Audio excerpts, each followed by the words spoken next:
Alors je m'appelle Joël Ramos, je suis imprimeur lithographe et aussi éditeur.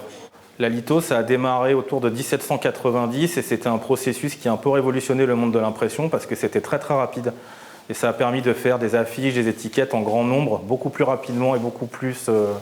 c'était beaucoup moins onéreux que la gravure en fait. Donc aujourd'hui on est en imprimerie d'art, mais c'est un peu un paradoxe parce que quand on est arrivé, c'était un processus industriel, on va dire.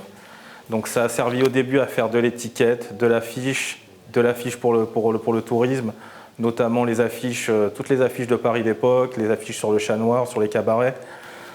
Très vite, ça s'est amélioré, c'est devenu de l'impression offset, et c'est à ce moment-là où, étant donné qu'on n'avait plus besoin de nous pour faire de l'industriel, le processus est devenu un médium artistique à part entière.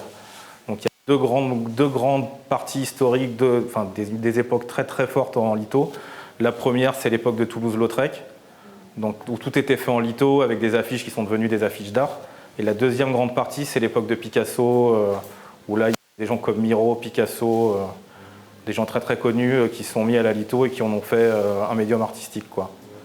Voilà, ce dont on aurait dû parler peut-être un petit peu avant, c'est le gros intérêt de la litho, c'est que la pierre en elle-même, c'est quelque chose de vivant.